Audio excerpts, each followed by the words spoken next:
I'm Al McFarlane. Welcome to the conversation with Al McFarlane. Today is Friday, August 12th, 2022, and cloudy but beautiful day here in Minnesota. Friday, we call it the Healing Circle. We try to focus on the question, the notion of health and wellness in our community, a particular look at what mental health means, what full health means, and we're guided in that conversation, that exploration by our partner and leader in the field in Minnesota, Dr. Bravada, Garrett-Akinsanya. We call her Dr. B. Dr. B heads the African American Child Wellness Institute, and she is the principal at Brakens Consulting and Psychological Services. By way of disclosure, I'm always proud and pleased to make it. I not only serve as a director and board chair of the African American Child Wellness Institute, but for the Brakens side of her business, I'm a satisfied customer. I cannot do without my Thursday morning sessions with my therapist. And I say that as a Black man, recommending that all of us look to and embrace the marvelous resources that are out there in our own community, that we embrace the idea that we can have and deserve to be. We can have healing and we deserve to be healed. That as we embrace and move down that path, we become ourselves. And the self I'm talking about is that we become healers as well. So let our walk be a walk of healing, a walk of health, a conversation that exemplifies what healthfulness, healthiness are, and that are always dispensing, generating healing and healthiness in our community. I also say that, remember what our grandmothers and grandfathers, the old people would say. Mine would say, mind your business. Boy, mind your business, right? And that wasn't so much an admonition, but an instruction, because she would also say that your health is your business. I say to you, our health is our business. And not only do I mean that in the sense of, being attentive, but I mean that in the sense of understanding the economics, the revenue streams associated with health. Our health, our business. So check this out. You and I both would love to be recipients of the pill whenever it comes that eliminates and prevents cancer, right? But until that final product is created, organizations like the Mayo Clinic represent the marshaling of millions and millions and millions of dollars, of thousands and thousands and thousands of people working jobs, of hundreds and hundreds of contracts, from construction to landscaping to perishable goods through medical supplies. All of this, the enterprise of health, is a big enterprise. And I say to you, we have to think in terms of minding our business, number one, and agreeing, knowing, acting like our health is our business.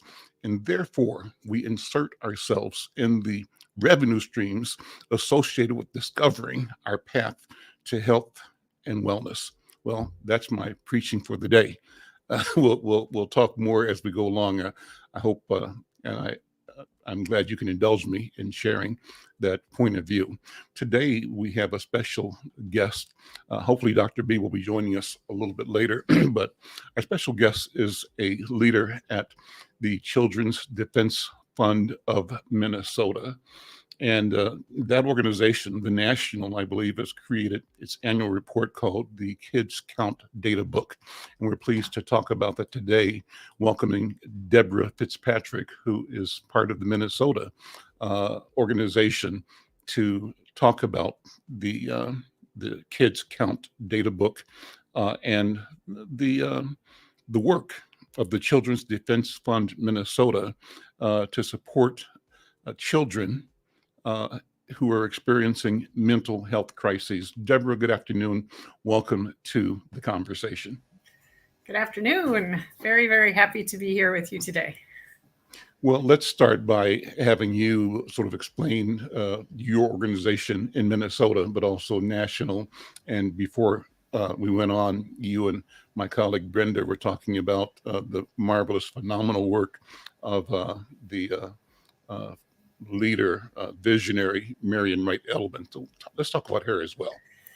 Yeah. So I am with Minnesota, which is one of 6 regional or state level offices of a national organization.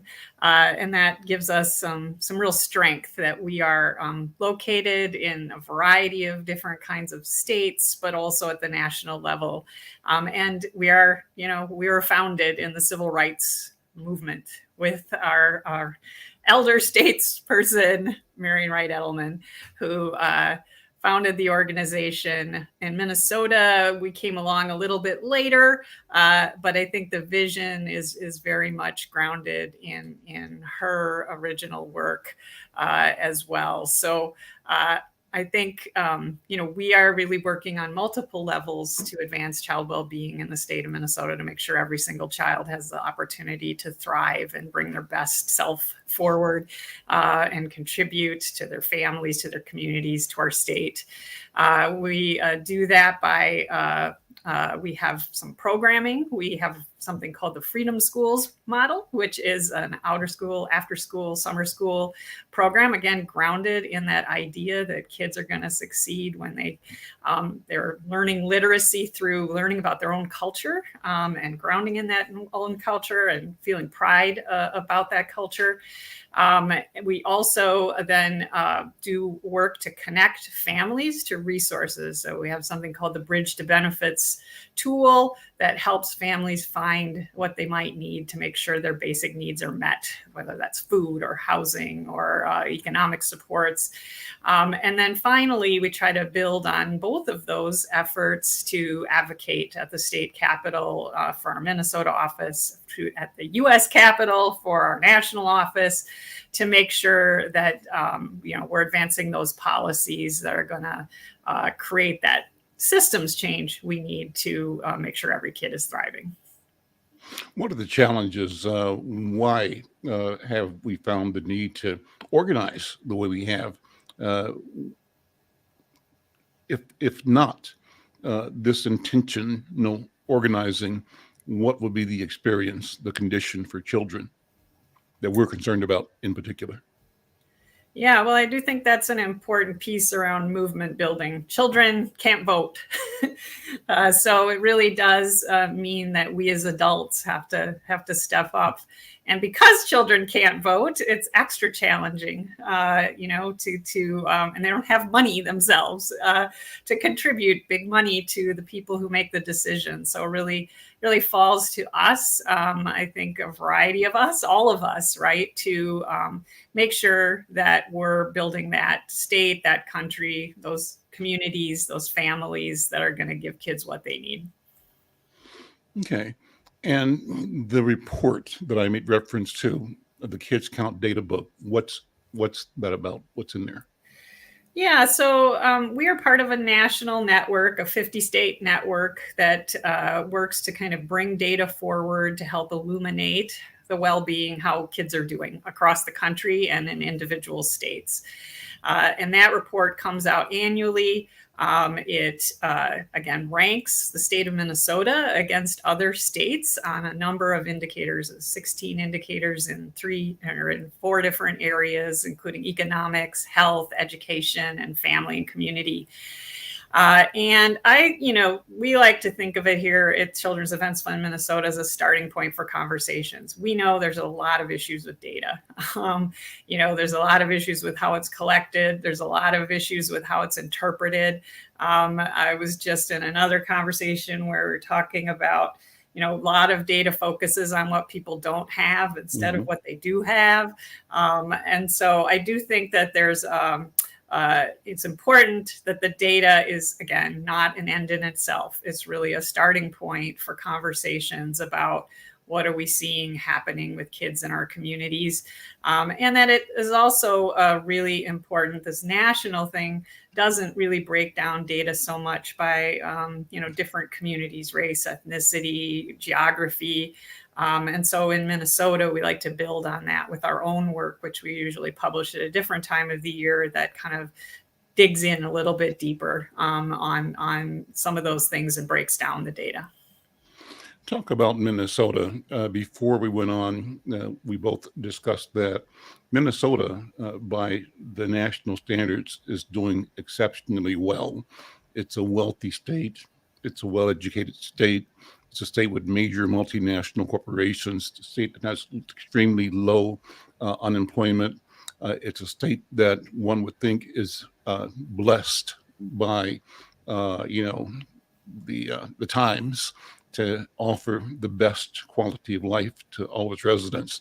But what's hidden too often is the underbelly of that analysis. And at the underbelly is consistent, pervasive disparity between the stellar accomplishments and achievement of white Minnesota, and the underbelly shows the drastic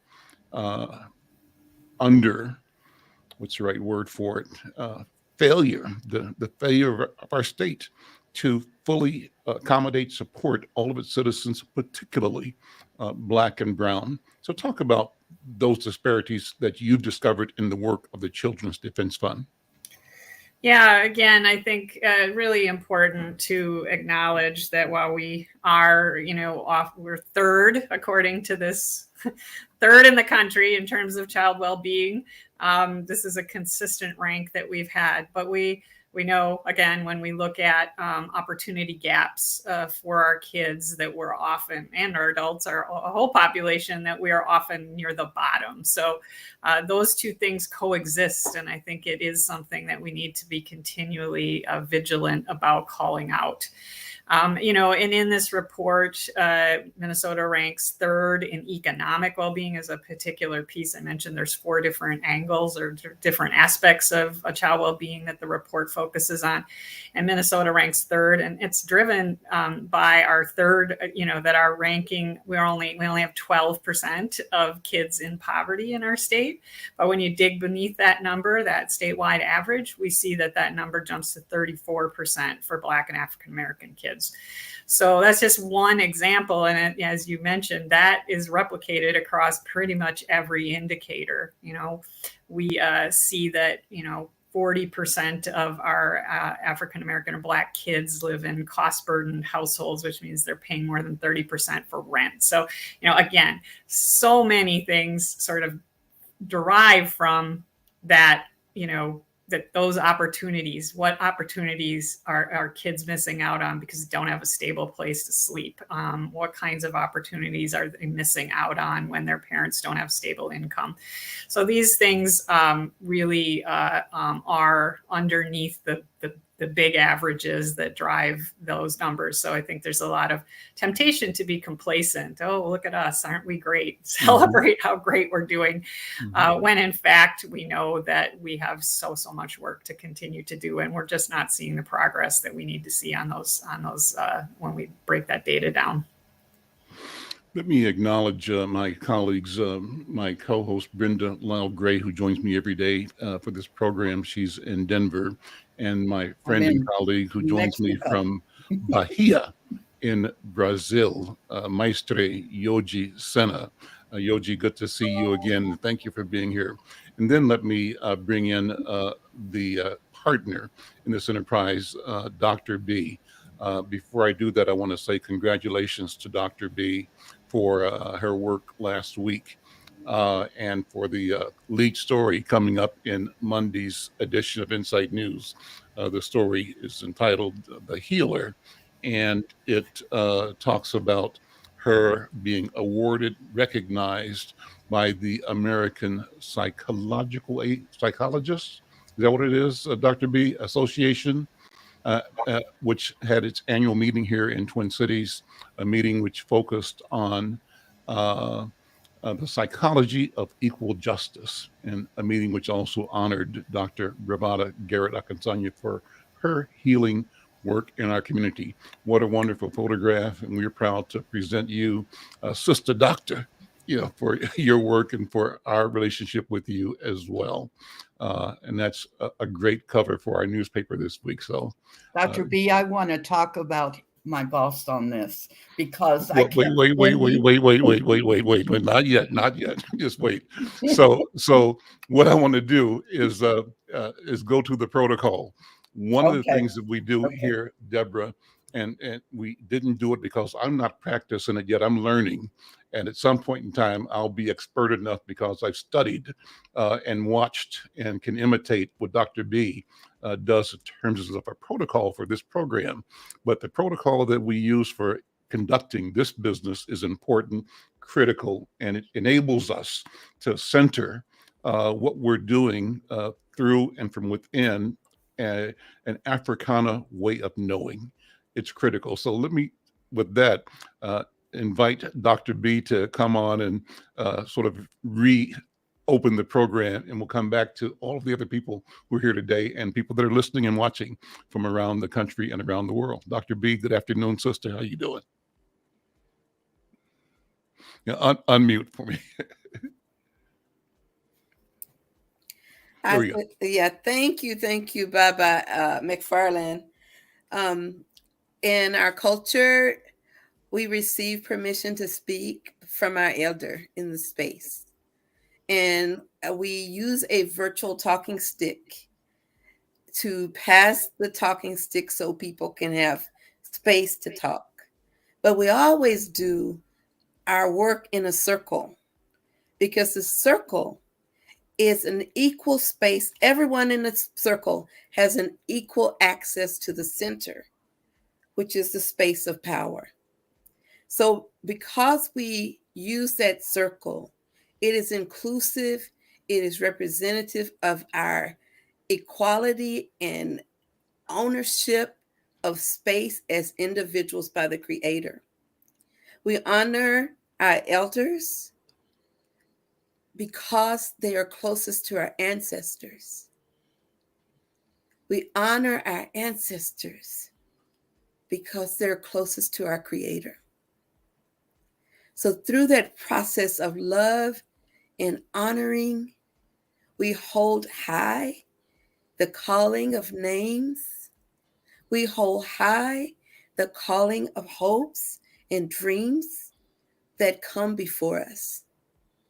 And today, as we talk about policing and Black and brown bodies that have been sacrificed, as we call forth Brother George Floyd, we say Ashe. Ashe. Ashe, to honor the spirit that was set before us and set the world ablaze. So as we sit in this space of justice, today we talk about each of our roles as we honor the justice that is set in front of us by divine appointment. And with that, I say Ashe and welcome to the circle. And I pass the talking stick back to Baba L. McFarlane. And I'll pass the talking stick to Sister Brenda because you were about to say something, Brenda. Go right ahead. I kept asking, where's Dr. B? And I sent him an email and I said, is she okay? Because, when it comes to She Roast for me, I think Dr. B and Diana Hawkins are at the top of my list because I've written so much about you and I know so much about you. And then I see the picture and I said, Al McFarlane, we're going to lose our childhood friendship. You should have told me. I've been worrying about Dr. B. So anyway, good to see you and congratulations. Thank you so much. You are just wonderful and you've touched so many people. So kudos. Thank you, Sister Ashe. Ashe. Now, who are you passing the talking stick to, Brenda? I'm going to pass it back to you and you can decide which way. Thank you. Dr. B, let me ask you to take a minute and talk about the conference last week. You were a keynote or major presenter, I think, on Friday last week. Talk about what you said and talk about the importance of the work, how we African people show up in the the realm of study that is called psychology. I think that for many of us, we still deal with the stigmatization of being, regarded as crazy or imbalanced or having mental health issues. So we look at it kind of sideways, sometimes side-eyed. And part of the challenge today, from my point of view, is that we normalize the discussion and we demonstrate that we have more access and value by engaging with intention and examination of our health, of our full body. So, Dr. B, talk about what you did and what the association does and what the field means to our community and how we, our voices, our culture, emerge as part of the global healing. Thank you so much. And I'm honored to be here to talk about the American Psychological Association. The association has been in existence for more than 150 years.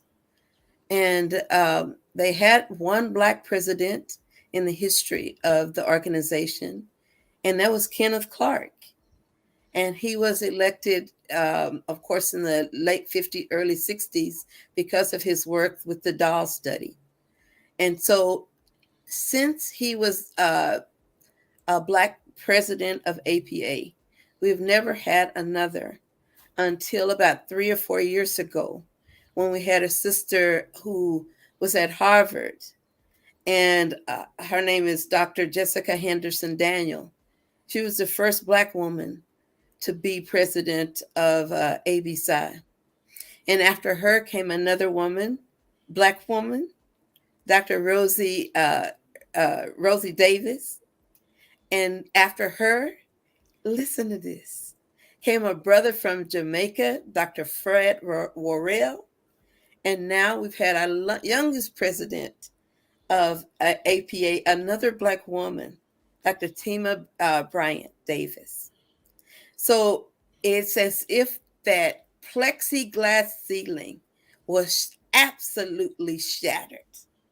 And all the myths of people of color, especially Black folks, being dumb, uneducated, aloof, unconcerned, they were just shattered, obliterated. And now the association is in a space of readiness to change. Each state has a representative, kind of like a Congress, from our states in each division of APA. They have special organized interest groups called division. Each of them gets at least one representative. And from Minnesota, for 6 years, I was the representative. And on my last day, I made a proposal that the American Psychological Association would embark on using our science, our psychological science, to teach and inform the world of how we can change. The research on implicit bias, the research on brain development and the impact of it on learning and how it processes trauma. We hold that information and we pretty much keep it to ourselves. So I was asking that they embarked upon a community education, public education campaign, so that every psychologist in every nook and county would have an opportunity to share the knowledge and learn it for ourselves. Now, the ironic thing that happened that day is that we always electronically vote. And there are many people in our midst who always come up and mess up everything for everybody else. They start a lot of mess and then we never get to vote. And it's electronic and everybody puts their votes in and it tells how we win. And that whole day, and the last day I was there and the day before when I was there, I noticed people kind of rumbling, Some of them may not have been quite as happy to vote for it, and some of them may have been in denial about the presence of racism in the world today because they didn't own slaves. You know the spiel. And when we had voted all day long and the machine worked, we had one more vote, which was for my bill, for my motion. And guess what? The machine broke. And we had to vote by hand. Mm. Can you believe it? We had to vote by hand. The creator intervened, Mhm. and the motion was the highest ever, 100% pro. No abstentions, no cons. It was just like a miracle. And so after we passed that amendment, that motion it was called Hate Hurts Campaign, Eradicating Racism, Discrimination, and Hate. That was well before George Floyd. And that is the interesting, it was almost prophetic that we did that. But before they implemented the study campaign, some of my colleagues said, how can we go into communities talking about how to undo racism, and we are a systemic racist place ourselves? Come on, APA. So then for the next 2 years, before we embarked on trying to do this public education campaign, our leaders, every division, every committee focused on what damage we have done collectively to communities of color. And from that, the American Psychological Association issued a public written apology, several pages, counting how we had harmed and not done good, and our commitment to moving forward by bringing our science with integrity and bringing ourselves into our communities. And because I pushed and pushed for years, and then I came home to do healing with our police department and with our community, somebody said something. And next thing I know, I was getting a presidential citation. And the group that I most work with are women. I've been president of the Division of Women, and I was only the second Black woman to be that's not true. I was the fourth Black woman in history to be the president of the Division of the Society of Women. And through the work of the society and my push about women's rights and our bodies, not just our bodies now because of reproductive health, but our bodies that were used as slaves for the original development of reproductive work and gynecological work, how the assumption was that Black women had no had high thresholds for pain, that we didn't feel pain because we were animals after all. That division petitioned to give me the presidential citation. And that's what they did. And I moved because it meant they heard me, they saw me, and they picked up the mantle to go forward. So the whole conference, the first time we've ever come to Minneapolis in the history of APA, the whole conference was filled with issues of social justice and our role in our science and our teaching and our practice to honor it. Powerful. And I still tear up because I'm sure. I'm and proud that of picture them. was absolutely beautiful. I mean, Al and Sunny do such a wonderful job in the layout of Insight News, but that was just stunning. Thank you. It really was really powerful. Yeah.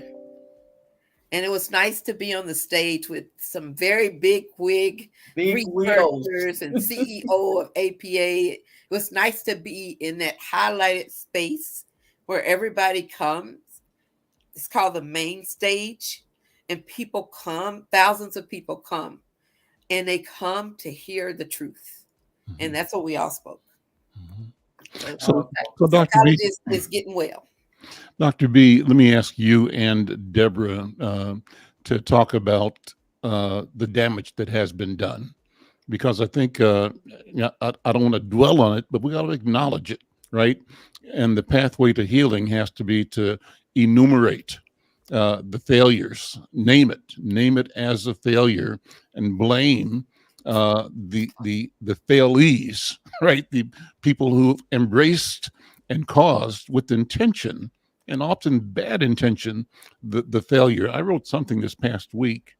It was a description in the project that Maestre Yogi Sena and I are doing. We're creating a project in the newspaper called Afrodescendientes, and we're going to be capturing writing by one of our colleagues who's writing right now from Bogota. I mentioned that earlier, but who lives in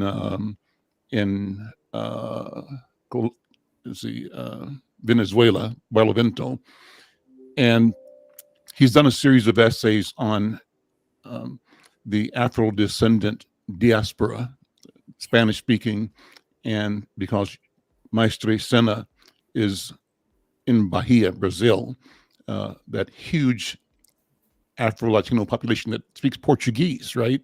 And then those of us in the Caribbean. So we are generating a project that we're presenting in multiple languages, not only in English, but in Spanish. And next to that, thanks to Yogi Sena, in Portuguese. And beyond that, we've reached out to resources to present the same articles in Yoruba, a Nigerian language, and also, or actually it's larger than Nigeria, but Yoruba, also in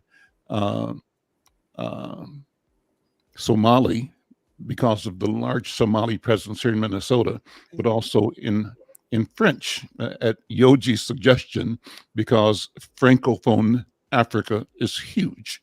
And so the idea is that we're using language, collaborating, cooperating to bring a central idea, central theme about the resilience and the commitment, the will to freedom of African people. And we're doing it to begin with the story on the Afro-Colombians, this piece that was entitled The Development of Justice.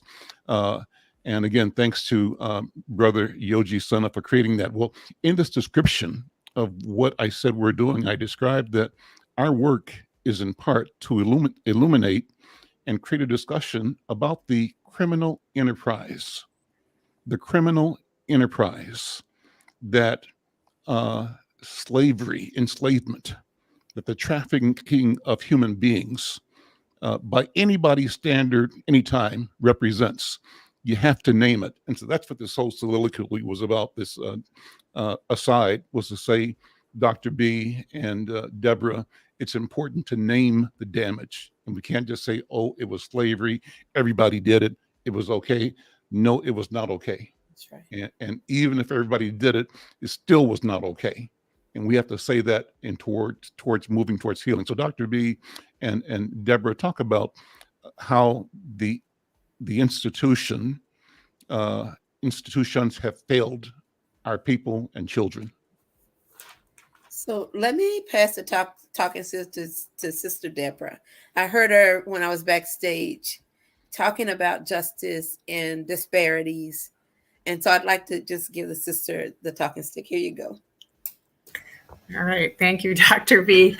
I wanted to hear what you had to say first, but I'll take a stab at this and look forward to learning from you. I think that, white supremacy and racism really are embedded in every single system that we have, and so invisible to so many people still. And so again, I would echo that we really have to be calling that out, right?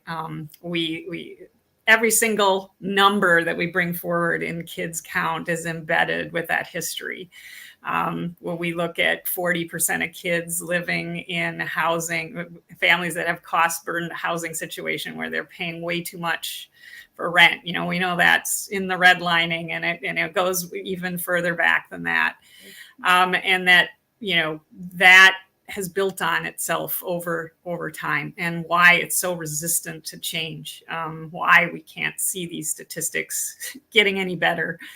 And then we also know that the statistics are just a starting point for conversation, because there's so much underneath the numbers, and that the numbers, even the way numbers are collected, is embedded in white supremacy and racism. So, we have so much work, to do at every single level.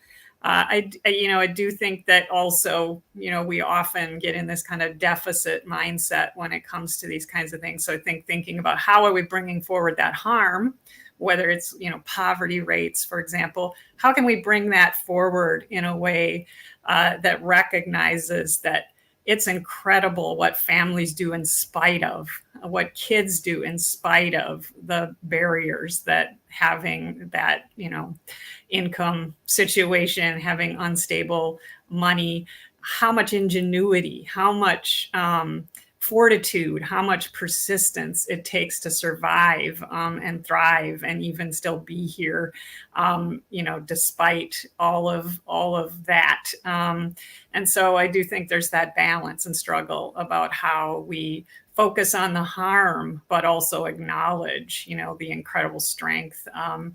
But also that, we can't just depend on that strength, that all of us as a society have to step up, and all of us have to step up and challenge the way these systems are constructed. And it is hard work over at the state capitol. We're facing incredible backlash to conversations about, any equity, any kind of concern. I know the backlash to critical race theory, like I mentioned, we have a Freedom Schools program that's really grounded in teaching kids to, value their history and their culture. And those are the kinds of programs in and of themselves that are being challenged, that they're, just the incredible backlash to making progress and the feeling that it's a zero-sum game. That's the part that I think we really are struggling with, is a zero-sum game, that all of our kids benefit if they learn about the history of slavery, not just African-American and Black kids. So I'll stop there because I really want to hear what Dr. B has to say about this question. Well, I'm going to kind of piggyback on what you said, but I first want to say how I've seen psychology contribute. From the first time that physicians gathered during slavery, we had Samuel Cartwright to name a disorder that the Africans had while enslaved, and the disorder was called drapetomania. So drapetomania was considered a mental illness, and the way you contracted it is if you had a white slave owner who treated you like a human being, you would be apt to catch drapetomania, which means drapetomania, which is the desire to run away. So they call that, you must be crazy if you're going to abscond from service and being a slave. That illogical desire to make us something less than human has led to a phenomena that many of us refer to as mentalcide. We know about homicide, we know about genocide, and a lot of us don't understand mentalcide. So mentalcide is the actual act of killing off the humanity of another human being. You kill them off in your mind. That gives you permission to override the cognitive dissonance that says, no, this could be my brother, this could be my friend, this is a human being just like me. So a lot of the enactment of goals, of rules, of policies is based on that mentalcide process that encourages and allows one human being to subjugate another, because otherwise it doesn't make sense. Cognitively, we're not supposed to hurt people who are like us. cognitively, that huge, I call them psychological acrobatics that it takes to see someone as less than you is enormous. The jumps, the traces, the way you have to do that takes a lot of twists and turns in your mind. But that is what does. And I'm afraid to say that it still is occurring when we look at policies that are enacted to harm or marginalize other groups. That sense of mental side means that the oppressive beliefs of those who have power gives them the ability to create and sanction law and sanctions that either harm or hurt other human beings. We saw that in psychology and the way we use psychological testing. What we do is we have tests that don't consider the reality of Black kids or people from other groups. And if you don't say the white way, then you won't get the item right and you're seen as less intelligent. When we know that Black intelligence, like one of the questions says, if you see a wallet in a store on the floor filled with money, what are you supposed to do? Well, white folks would say, well, I'll pick it up and take it to the cashier or take it to someone else. And that's intelligent if you're white. But if you're a Black teenager and you pick up that wallet, somebody's going to say you stole it. So your intelligence is to keep on walking or to say, ma'am, you just dropped your wallet. You won't get credit for that. We've done that habitually in multiple ways. And it's so many things that we've used testing, the way we've used science, the way we've made people look like they're less than. Y'all remember the bell curve mess we all went through? That was all psychological scientists bastardizing and harming people, bastardizing the science and harming people with it. So I'm going to just stop with that. We have so many, we could be here 5 or 6 years just talking about it. But that's what happened. And with that, I know my brother Yogi, he gotta know. So I'm passing you the talking stick. I know I'm getting an amen from your corner. So here you go, brother. Here's the talking stick. Unmute Yogi. Kolofe Aseo. Well, today it's very powerful what's being said and what said Dr. B. I'm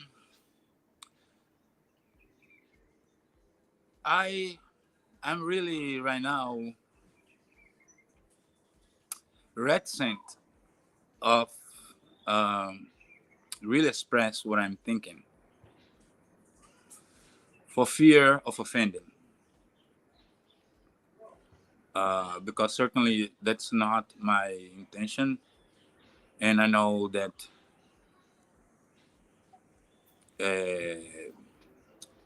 in the end of the tunnel, we are looking for the same light. But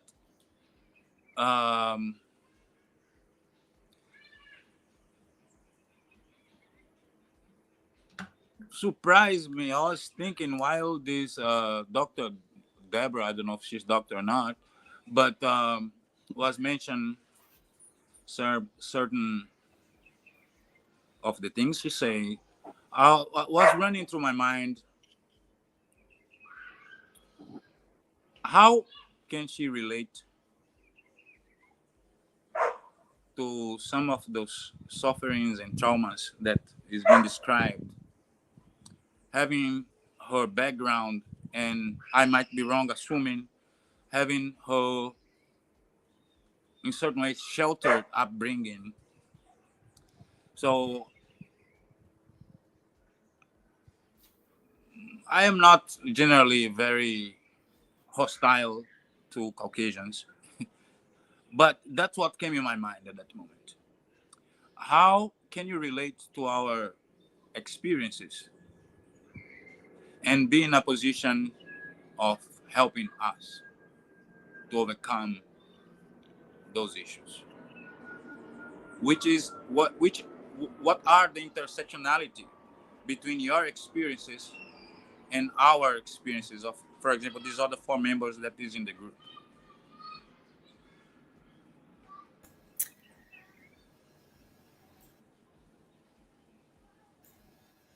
Are you passing the stick? There you go. Okay. Well, again, I can't say that I was raised as a Black or African American person in this country. I won't pretend to say that. I do have some life experiences in an intersectional sense. My family benefited from housing, Section 8 housing. I grew up as a kid in a single mom with a single mom. I was a single mom for a number of years. I have a trans child who was bullied to the point of, and still struggles with serious mental health challenges as a function of that. So, I have some experiences, but I won't pretend to say that they are the same. I think one of the things that in my work that I try to recognize is that one of the things that Children's Defense Fund fights really hard for is to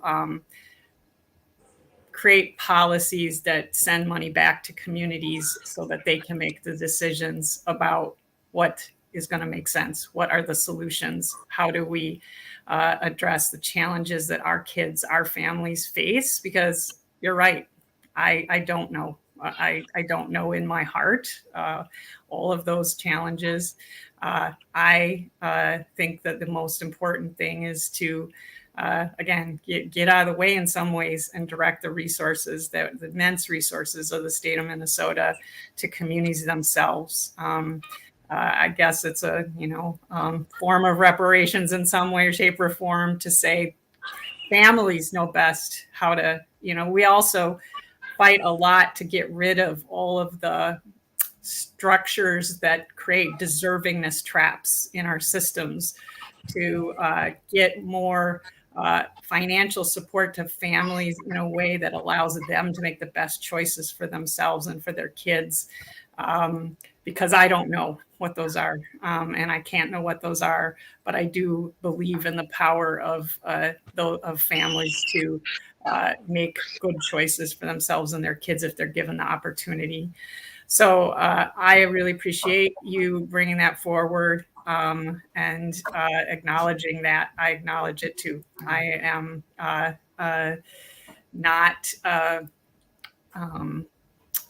The best I can do is to try to get out of the way and let people make decisions who do have those life experiences, and to try to do what we can to create the system, to pull those pieces out of the system wherever they are, to call them out, to, again, put the power back into people and organizations and individuals that do have those life experiences. So I guess that's all I'll say. I'll stop talking because I don't want to dominate, and I'd love to pass the stick back to Al, maybe to take it the next step. Well, listen, thank you. I accept that, and thank you for just responding. And your response was gracious, and I think is received. I thank you, Maestre Sena, for asking the question, for saying what's on your mind and what's on your heart. I think that's what we have to do. We have to connect with each other, revealing our feelings, our thoughts, but do that in a way that also reflects our desire for solution making, for the elevation and recognition of our shared humanity, the challenges and the potential that we all have to be decent human beings, and that encourages us on the pathway to that work. Yoji, I always am curious, and I love, first of all, I love the sound of your voice, the tenor, the spirit that your voice glides on top of, or that glides within your voice, is meaningful to me. And so I thank you. I acknowledge that and thank you for it. But I'm also always interested in your assessment of the topic that we're talking about, from the fact that you spent 30 years in this country, that you are from, I think Bahia is where you're native of Bahia, but you came to this country and you were here in Twin Cities, and then that you have returned to Bahia. So you're looking at the question of diaspora, the question of family, the question of health, the question of language, and the power of communication, of words, of music, of attitude, all those things wrapped into how we assemble the world. And so I'm always curious as to how things look to you. And just so people know, Yoji introduced me to a group of Nigerians, of Yoruba people, who were meeting in both Bahia and in Lagos. And I was able to join the conversation, and I'm creating relationships with that community as we speak. In fact, I'll take a second to show one of the people that you're going to meet sooner or later is a sister named Molara Wood. Molara Wood is a Nigerian journalist and author. She's a Yoruba journalist and author, and she was on the call that you and I were on, that you invited me to, Yoji. And I reached out to her. We've talked by email. And then she said, well, let me send you another book. So I just got a new book from her a couple of days ago that I'm reading. And once I've finished reading her essays, it's a book of short stories. I'm going to have her come and join this conversation if she's able to and willing to. But her note said, to my Yoruba brother. That means so much to me, to be acknowledged and embraced by a person that I have not known, but now I feel like I've known her all my life already, and that's what this connection is for. So Yoji, thank you, because I feel the same way. Obviously, about you and your family and your voice and your experience. So when you look at, how the institutions deserve our people, not only here, but also at home in Bahia, what do you think and what do you say is the path forward, the path towards resolution, redemption, fulfillment for our people? That's a deep question that also require a deep answer. As you said, I lived 32 years in Minnesota. Prior to that, I lived 11 years in Argentina. So a longer part of my life, I lived among majority white people. And I was thinking about this today while all this was being talked. I have an attitude before I got embedded into white cultures, and I have another one now that I came out of it. I have kids with 2 Caucasian women, and I have kids also with Black women. As I look back, many times I do regret have related to those white people, because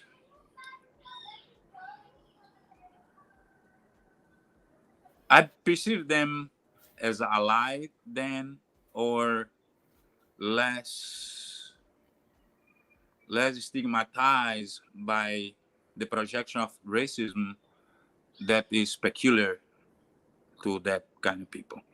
So with the years, I found that they are allies, but when any problem arrives between a Black person and those allies, generally they fall back to the oppressor attitude, So this discourse that we are having is very elevated, sophisticated, very peculiar to the the American reality. Here, we are majority of the population, and still our system is in certain way much more unfair to us as in the United States, right? Even though we are majority, we have not been able to organize and to percolate down this knowledge and this awareness of our power and our potential. So my outtake of all of this is many times I feel I remit myself to some of our icons of this Pan-Africanism. I feel sometimes like Marcus Garvey, another great Jamaican, like L. That sometimes I think there is not going to be a fixing, and perhaps the way is total separation. Because as we do, I step back. Every time the system find a way to bring us 2 steps backwards. Every time we do a step forward, the system finds a way to bring us back 2 steps backwards. So it's this constantly limbo. We are always climbing and sliding back, but we never get to the top. And I grew up, I was born in the 60s and I became a teenager in the 70s. So I was highly influenced by the hippies, and I did believe in this possibility. As Al knew me for a while, I took the license of call myself a Rasta and wear dreadlocks and believe in the idea of one love. But to me, life has showed differently. Is when also I everything this process started to happen when I did have the opportunity to go to Jamaica and drive all around the island doing capoeira in the schools, and then my many experiences of racism in Minneapolis, of being stopped by the police by no reason, by people using the police as a tool to retaliate against me, and have come out unscattered from all of those issues. So right now I live here where I was born, where most people look like me, and I feel very comfortable. And still there is a lot of more injustices here than in the US. The reality of our people here, it is harsher than the US, and I would affirm also if almost 100% of security, it is for us in the African diaspora, and it is for us in our continent.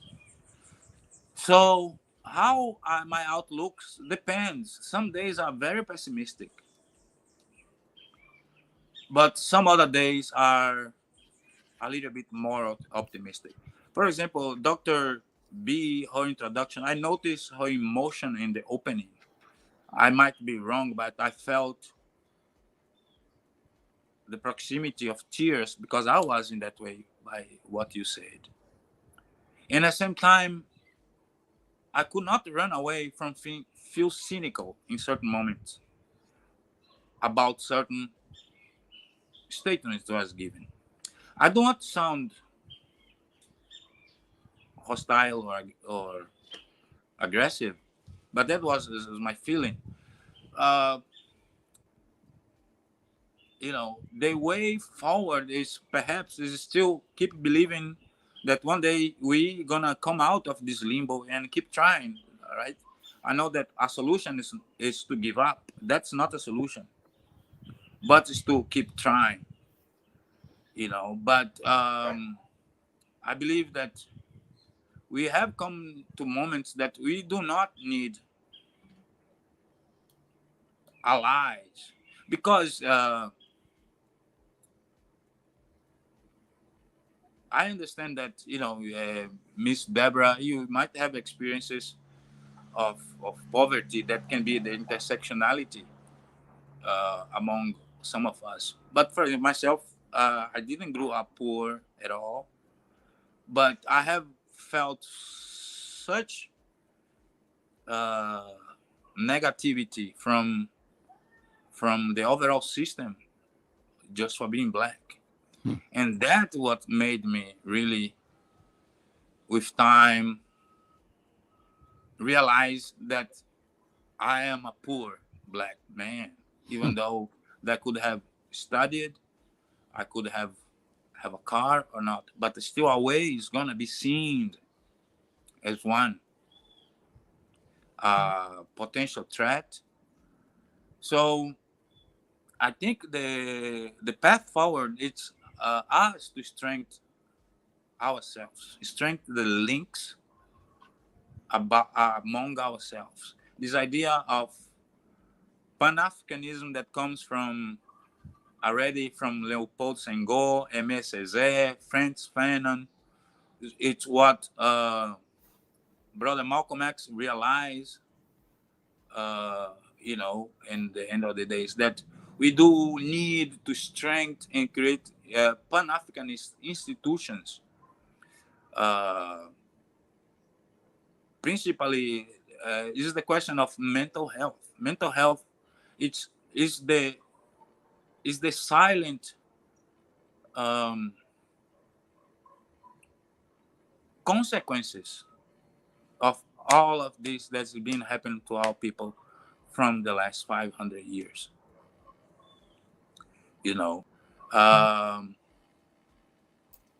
And yes, the answer is you need to strengthen our linkages, our relationships with our own, and one day abdicate of those allies. Yeah. Thank you, brother. Your words, as usual, are so powerful and piercing and real and loving, all at the same time. Thank you. Powerful. Yeah. And so as we talk about policies today, I just want to put this out there. What if just for a whole day, people could be as honest as we are being in this space? People could be as loving, inclusive, visionary, hope-filled, angry, happy as we are in this moment. I can tell you in my spirit, I know the world would never be the same. If people did what we did today in this healing circle, because this was a space of respect, love, and honoring each of us in this universe, in our special space that was created just for us today, in this divine appointment, just today. Everyone here is supposed to be here.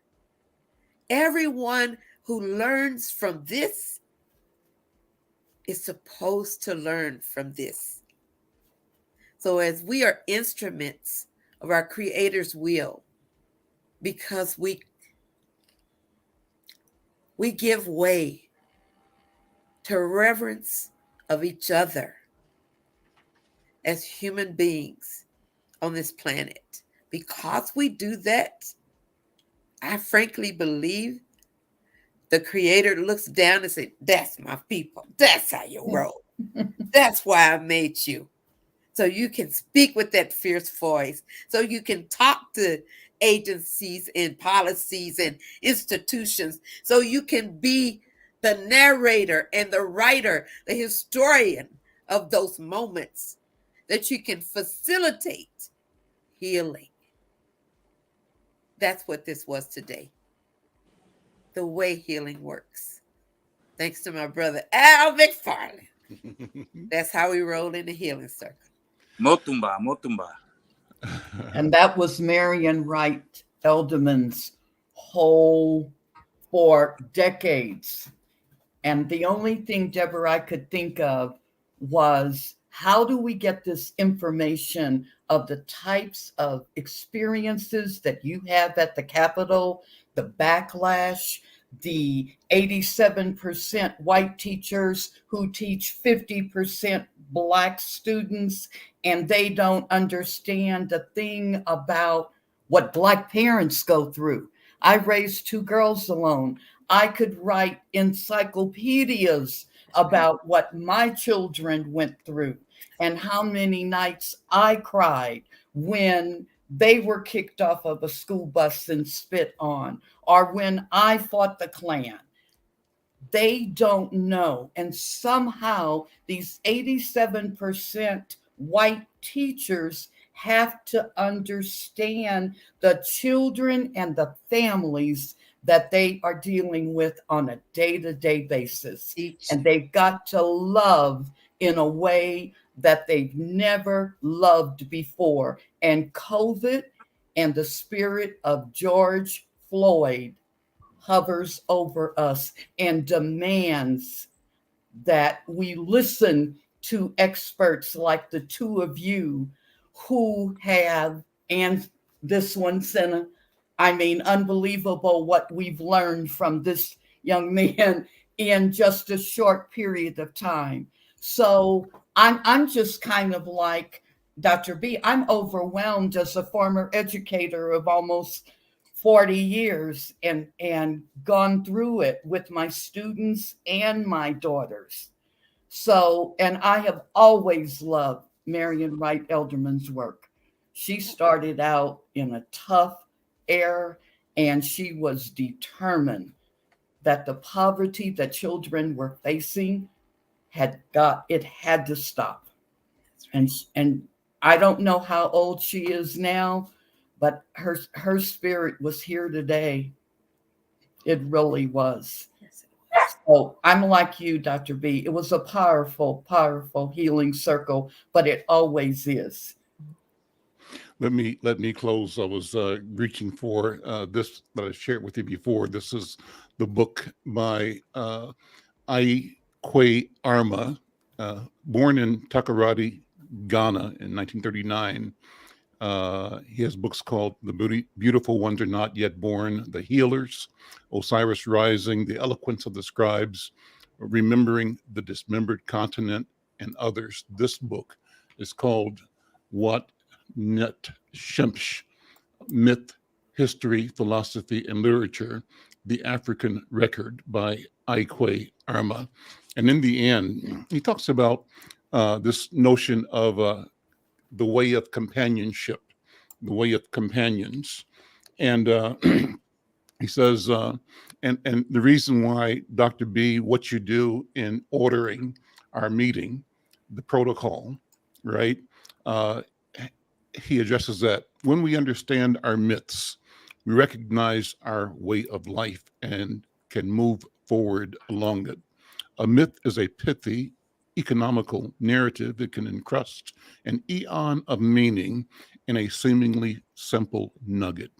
It takes interpretation to bring out these encapsulated meanings, but it does not take too much imagination to tease out the implications of the mythic narrative of Shemsh Ma'at, and that is the way of the companions. This is not a casual, entertaining tale to be told once or twice and then forgotten. It is a cultural template meant for use and reuse as a reminder of what is possible if we wish to bring meaning into our lives permanently. I'll jump down to one more piece. The myth of Shemsh Ma'at informs us that before European academies, long before Arab madrasas, there was a way of learning and working and living on this continent, Africa. It was there even before the rise of kings and queens and aristocrats and priests and their pyramids and temples. It was a way of life housed right where people lived. So every child could absorb it with milk and language as it grew. It was there that the paths of Ast and Jehudi and Asar and Nebthet converged in the way of companions. History says this ancient way was destroyed when soldiers trained in the worship of blind violence found that they could feed their bodies to bursting if they raised their leader above society, made the minority kings and the majority slaves, and set about changing the world through ruse and force. It goes on. I'll read the rest later. It's a powerful capsulation of this conversation right here. It's important. Listen, thank you all so much. This has been a wonderful healing circle today. I'm Al McFarlane. This is The Conversation. We'll see you next time. Bye.